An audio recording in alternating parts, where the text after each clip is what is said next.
We touched upon the structure of your day because this is really important. Because when I first started creating Limit Break Lifestyle, was between after work or before work, and that's 9 to 5. And when I come home from work, it'd be like 5:30, and then I'll settle down, make a cup of tea, or whatever, at 6 o'clock. And between 6 o'clock and 8 o'clock, that's my dinner time is 8. I'll put in 2 hours there, then have dinner for half an hour, wind down again, and then I'd work on it from 9 till 12 or 9 till 1. I'd be cracking on the business, building the websites or systemizing it. What kind of structure would you have do you have even when you're working your business, especially when you're running around 6-7 days a week? Yeah, my day is very, very structured into 15-minute blocks sometimes. Usually I try and keep it to 30-minute blocks, but sometimes it goes to 15, it's that tight. And it took me a long time to figure out how to do it. But one of the things that I would advise everybody to do is to keep a work tracker, and that is 30 minutes or 1 hour blocks throughout the day. So you can do it on an Excel spreadsheet if you want, and then you can just print off the sheets for each week. And I would track the time I woke up, what I did in that 30 minutes, next 30 minutes, next 30 minutes, and I'd track it all the way through the day. So I'd have different letters for different things. So W is work, E is entertainment, and whatever else, And at the end of the day, I would tally up how many hours of work I did. So that's the first thing. And I'd tally it up by week and see how I was doing. So that's the first thing. Now, you'd also got to cross-reference that to your efficiency and your productivity, because there's no point working flat out if the work you're doing is not the right kind of work. I see a lot of people who just work non-stop and they're not getting anywhere. So the actual key to it is that you've got to, the night before, you write a list of all the tasks that you've got to do. So and this stays every day. You rewrite your list on a piece of paper, and then what I would do is I'd ask myself a question: of all of these tasks, which one of these tasks is going to actually bring me the most value and move me forward in the biggest impact? And that's what I would do. And I would then number it 1, 2, 3, 4, 5, 6. And what happens is you work through those really big important things, and that's how I was able to grow so fast in my businesses, because I wouldn't mess around. I'm doing the most important things, and it's difficult to do. It's very difficult to do, and there'll be times where I don't follow my own advice. There'll be times where I know I've got to do task 1, but I think, do you know what? Task 7 looks like fun. I'm going to do task 7 today. I'll do it. No one is perfect, and I see a lot of people that try and pretend they're perfect, and I know it's nonsense, because I've worked on myself. I've done every seminar and training, audiobook, read every book you can imagine, and I got to a point where I realised there is no such thing as perfection.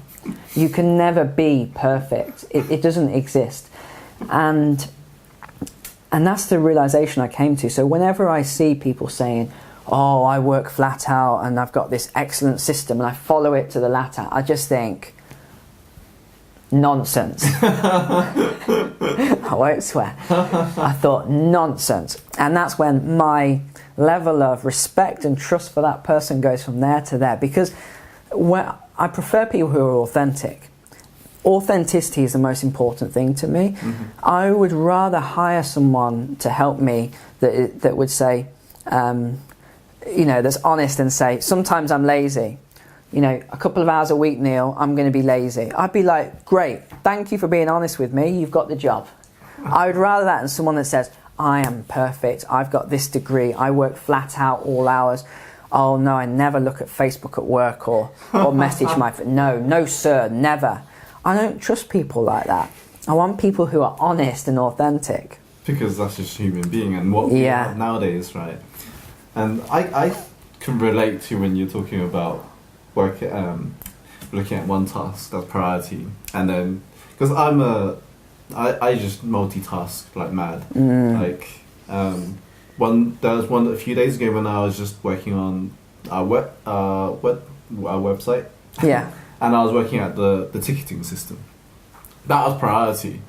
But then when I was scrolling through the product images, it didn't look right. So then I was like playing around with the images. Yeah. And then I was like, that image doesn't look right. I need to change that, the text and all that. And then I was like, hang on a minute, I need to make sure the ticketing system's working. Yeah. Well, you know, I have a philosophy, which is a top tip for everybody, which is, I have a lot of people that work for me and they want it to be perfect because they know I have high standards and they want it to be perfect before they show me. And I don't want that. What I want is I want it 80% done. And if the pictures are crap or something, I don't care. Get it up there, get it live, and then let's work on it later. Because I'd rather have crap pictures not being perfect and having something coming in, like it's out there in the public, people are seeing it, they're sharing it, it's bringing in some income, than having nothing that's perfect. So that is one of my top tips. Just don't wait until it's perfect. Just get it out there and work on it as you go. I'm not perfect. You know, when I started speaking, I was terrible. Absolutely terrible as a speaker. And, you know, a lot of times people wouldn't say anything, like the bookers, they wouldn't say anything, but I know I was terrible. And it was only by just constantly going and speaking and working on my craft that I became like where I am now. And even now, I'm not the best speaker in the world. You know, if you look at someone like Les Brown, who is my role model in a way, he is flawless in his speaking. He's like incredible, someone like that. But if you look at what Les has studied, he's done everything you can think of, from his vocal tone to his body language to his health to his image there's so much involved. And I've been studying speaking now for years. I think 8 or 9 years I've been doing it, and I'm still not perfect. I'm still working on things. You know, we were talking about dairy. I discovered that one of the things that was causing irritation in my throat was dairy. So I don't have any dairy a day before a speech. Funny enough, I speak pretty much every day now, so I'm having no dairy at all. So it's just about really just mastering your craft, and it doesn't matter if you're not very good at what you do right now, and people criticize you, and they will. People will point the finger, they will laugh at you, they will criticize you, they will ridicule you, but so what? They're going to do that anyway. So what people think. Because once you've done it and you've achieved it, then you can go back and say, done. And they'll then feel like, oh, okay, I feel bad now for saying that. And there's a reason, by the way, people make fun of you, even family and friends and the like, and it's not what you think. The reason that they ridicule you and try and hold you back is because they're afraid. They're afraid that you're going to overtake them and that they're going to be left behind. And they don't want that feeling of failure. That's why they do it. And when you understand that, you can have compassion and you can move forward with more confidence, knowing that it's not personal. They're doing it because they're afraid. It's nothing to do with you. And they think it's because they love you, they hold you, they keep you safe. But in fact, they're holding you back. Yeah. What kind of books would you recommend for people who wants to start now? Yeah. Change and really, make a change in their life and take forward. Yeah. So I've got some controversial advice on books. Yeah, that's the thing. We're talking about books, but what kind of content will you talk about? Like, some people listen to audio podcasts or audiobooks, or watching YouTube for this channel, instance, watching entrepreneurs, interviews. What's your advice on watching those? Listening to those? So I'm going to start with books and with my controversial advice. And that is that I see a lot of experts and gurus and speakers and the like who are on stage and they're promoting their books and saying how great it is and this is the greatest book ever released and whatever. Nonsense, yet again. What I always do is I look way back into the past. Right back into the past. And I look at books that have stood the test of time. So the most famous self-help book is Think and Grow Rich, right? Most people know of this book. It's by Napoleon Hill, Think and Grow Rich. I've lost count how many times I've read that book. I stopped counting at 20 times, I would have thought. And it is just the most amazing book. Now, there's other books that are on the market that people say, oh, this is like Think and Grow Rich but better. No, it's not. These are the classics. You want to go right back. If a book has been released in the last year or two, I don't read it. And it's controversial because I have a book. I have books, you know, and I'll give that same advice. You want to read people's books that are way back in time. So there's a fantastic iPhone, iPad type of app, and it's called Self-Help Classics. And on there, someone has compiled all the greatest books, like James Allen, As a Man Thinketh, and all these great books of the past, and Dale Carnegie, and all these sort of great thinkers, wise thinkers, Socrates and Plato, and it's just amazing. And that's where I would start. For the price of £1, you can download this, and that's giving you 20, 30, 40 books to just read for the next year. That's where I'd start. You don't need to go to Waterstones and spend hundreds of pounds on books and all this stuff. And I say it's controversial because people always are like, no, don't say that. I've got all these books to sell afterwards. I'm on after you. Oh. So that's my top tips in regards to books. But the reason a lot of people don't read books is because they see them and they think, oh, it's going to take forever. But the way to look at it, it's the same way that people when they want to go to the gym. So let's say Christmas time, we all put on a little bit of weight, don't we? And then we go, oh, I want to get back down to this size, and I want to build up again. And you see the end result, the end goal. And that's not the way to look at it. What you want to look at is you want to keep that in the far distance and just think, right, this week I'm just going to get in and get back into it a little bit. Next week, let's push it a bit more and let's try and drop a bit. The week after, let's look at my water intake. Then let's look at my diet and the health. And you just gradually work on a small thing, small little chunk, every week. So I can relate to that because that's what I'm doing right now after my trip to Japan. Is now I'm getting back into my diet, getting back into my workout, and just easing my body slowly until I start pushing my workout a bit more regularly. I can completely relate to that. Yeah. So in the mornings I often read for about 15 minutes, and at bedtime I read for 30 minutes. And you might not think that's a lot, but 45 minutes a day you blast through books. Like upstairs I've got a library, an absolute library of the greatest books. And I don't keep tons of books that I'm not interested in. If I read a book and it's absolute rubbish, I just donate it, I get rid of it. And here's another funny thing. A lot of these famous authors who you see, and they're on big interviews and they're on TV and the like, I've read a lot of their books and I go, this is nonsense. This book is this thick. You could have written this in 3 pages. I won't name any names here, but some of these books, just ridiculous. So that's why I don't read the modern books with all the marketing and the hype. It's like when you see these movies advertised on every bus and every billboard, then you go and watch it and go, that's disappointing. It's a bit like that. So that's books. Now, in terms of audiobooks, I do subscribe to audiobooks. I think they're good and I listen to them from time to time, especially whilst driving. This is a regular top tip that most people will give. When you drive in, listening to audiobooks is a big one. It's like a mobile university in a way, isn't it? So keeping all your audiobooks there is a great thing. Now, if we look at, let's take something like Dale Edgar Cone of Learning. It's a model that I always teach. If I'm teaching, let's say, schools or education, or if I'm, funny enough, no qualifications like that, and yet I'm asked to teach teacher training a lot of the time.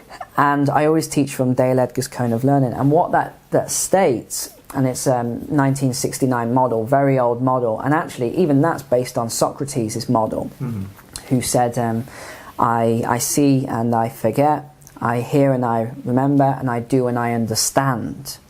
So it's a very old, famous saying. And Dale Edgar basically just broke that down into a model.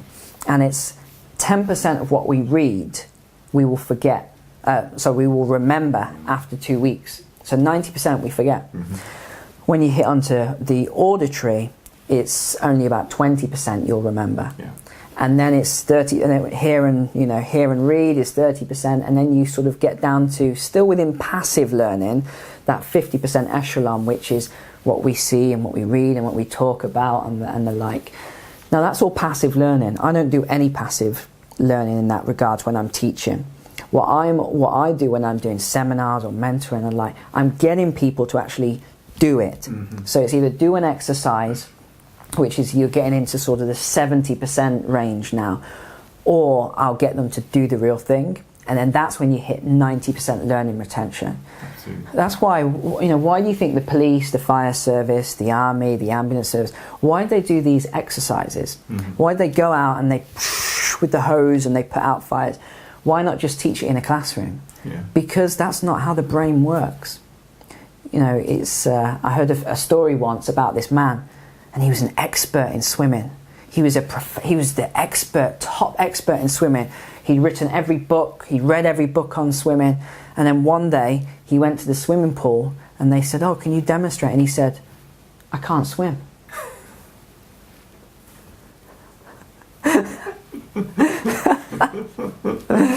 So it's about really doing the work, because you can be an expert in everything and know nothing really, not be able to do it yourself.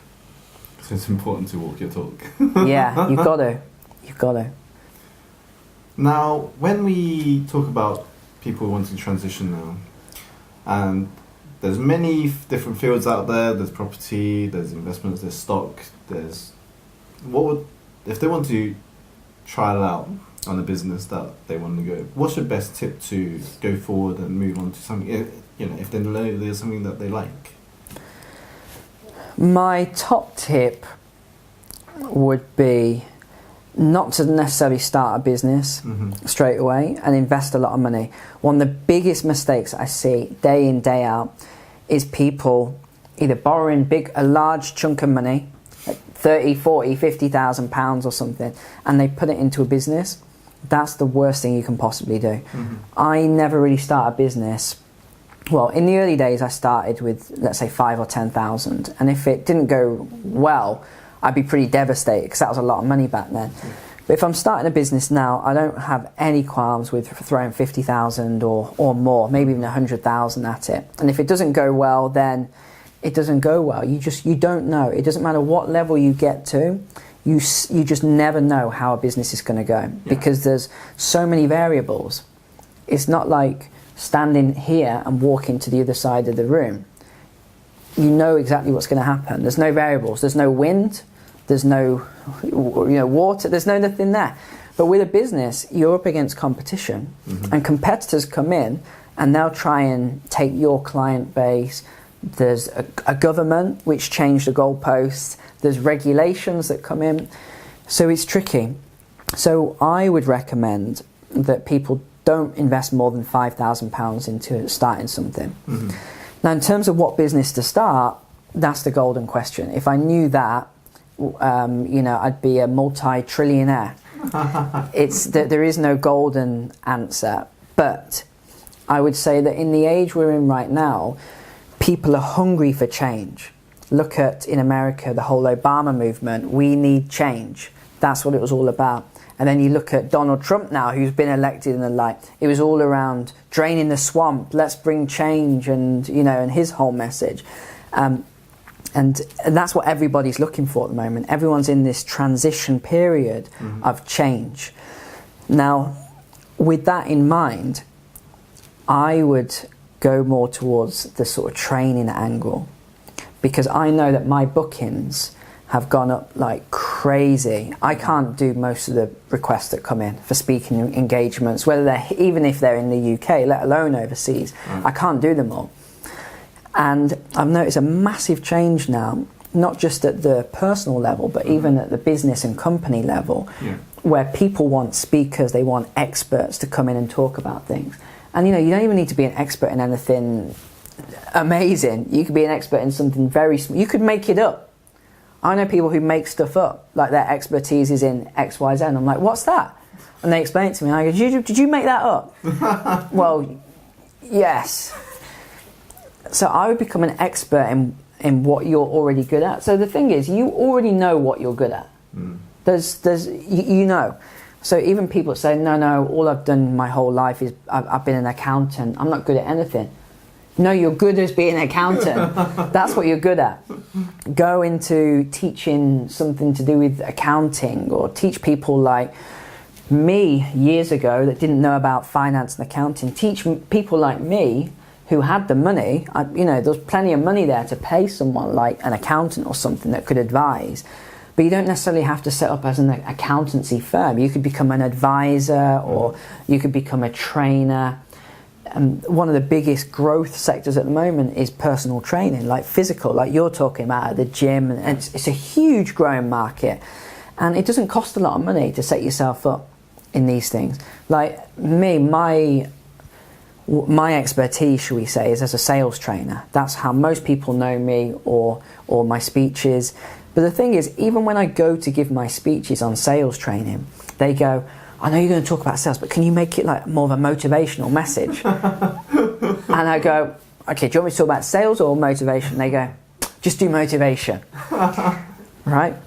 So even that is like the foundation level. Anyone can talk on motivation, give a motivational speech if they've got the technical ability and the connection with the audience. So going into a field where you're teaching something or training is, I would recommend, where to start, and then you can grow that into other businesses. But that, I would say, is an emerging sector right now. There's so much competition in the world in other areas. Like if you look at the drinks industry, which I went into, everyone said you're crazy. You've got Starbucks, Costa Coffee, and then on the alcoholic side, you've got Wetherspoons and all these pubs and blah. You've got all this competition. You're crazy. But if you honestly see a gap in the market, and you've got the business experience to know that you can put the marketing in, you can put the sales in, and you can build that brand, then go for it. But if you haven't got that experience, you need a mentor, that's someone that can guide you. And I was just about to touch upon that, is for those who don't have that experience, because I know a lot of people who just transition from being hobbies or interests. Some people are just about animal welfare or awareness and things like that, and they just become a business out of it without any business knowledge. So what would finding a mentor is, how would they go about finding a mentor? Finding a mentor is one of the most difficult challenges that you'll ever face in your business career. It is very, very difficult, because many people have phoned me and say, oh, can you mentor me for free? I'd love to mentor 1,000 people a year that message me, can you mentor me for free? But it's just not doable.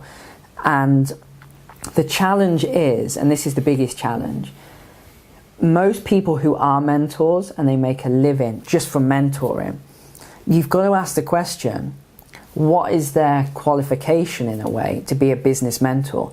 If that's the only business they own, what's the background? What's the experience? Like the reason I think I'm successful as a business mentor is because I have these different businesses and I'm working in them all the time. And I'm seeing the changes in the market. I'm in entrepreneurial groups. I'm in different associations. So I see all the changes from different angles all the time. And because I've started from nothing. I mean, when you guys knew me, I know you can't see it can behind the camera, but when you guys knew me, first met me, I was pretty much broke. I don't know if you remember that. I had like 2 bags of clothes to my name. I had to leave London because things just didn't work out for me. And that was, again, partly due to bad mentoring. I had a terrible mentor, advised me the worst things. And it was only years later that I realised that they didn't have any business experience. They were giving me business experience based on having none of their own.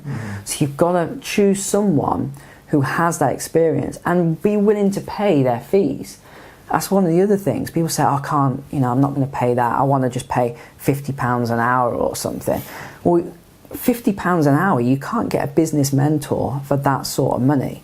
It just doesn't exist. If you want to get someone's experience, you've got to be willing to pay for it. So that they would be my top tips around finding a mentor. It is tricky. and it will be a struggle, but you've really got to speak to a lot of people, see who gels well with you, look for that authenticity, look for who you feel cares about you.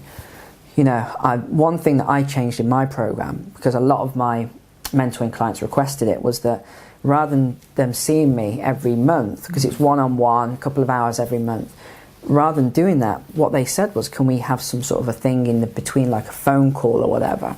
And I just set up a really simple thing on the WhatsApp, which you have a voice memo. So my mentoring clients, almost daily, they leave me a voice memo. 10 o'clock every morning, 11 o'clock, I pick it up, listen to the voice memo, listen to the questions, I give the advice, do the questions back. And, you know, and there's so much, all the different courses that I've run, all the videos, it's all in my training vault, so people have got that to listen to. I think that's what makes it good. That's what makes it important. You've got to look for all these sort of things that people are willing to do, going that extra mile to look after you. Awesome. Very valuable advice there. Even I picked up some golden nuggets in that one. If you was to tell yourself 20 years ago, give advice to 20 years ago's Neil, what advice would that be? 20 years ago? Gosh, I'm only young, Jonathan. I'm not that young. But let me answer it in a different way. If I was going to give someone advice that wants to be an entrepreneur now or successful right now, I think the biggest advice for sort of achieving success is that you've got to stay hungry. You've got to be hungry to be successful. So I know, you know, I'm a man of faith. So when I have these challenges that I just think there's no possible way I can achieve that. You know, when I see that, I sort of take it off myself and I just say, you know what, I'm going to achieve it, even though everything is against me. I have no idea how I'm going to get there. I just put it out there. I just have faith that I'm going to achieve it, and I continue to work on my things. I continue to take that time out to go into nature and let myself be inspired, and the answers will come for me to move forward. And I think that's one of the main things is being hungry for what you want to achieve in life. You've got to have that drive. If you have zero drive, it doesn't mean you're lazy. I've heard this from a lot of coaches that say, oh, it's laziness that you haven't got that drive. You've got to fight. It's not laziness. It's just that you haven't yet found that thing that really moves and inspires you to go forward. And for some people, and I'll give you a really good example here. There was a lady that I knew 8 or 9 years ago, and she would tell everybody, I'm lazy, I just can't find any inspiration, and I can't earn good money. And she'd never really earned any money more than, let's say, 10 or 15,000 pounds a year, right? One day, her daughter got sick. I mean, real sick. Mm-hmm. And she needed specialist treatment in the United States. Yeah. Guess what happened within 1 month? She found the money. She raised that money. And I'm not talking a few £1,000s here. I'm talking over £100,000. She raised that money in the space of a month like that. Mm-hmm. Because that's what it's all about. It's about finding that motivation and that drive that really moves you and inspires you. And sometimes it isn't about you. It's about other people. Mm-hmm. You know, it's about the people that might have raised you, whether it's your parents, whether it's foster parents, whoever, who really did something for you.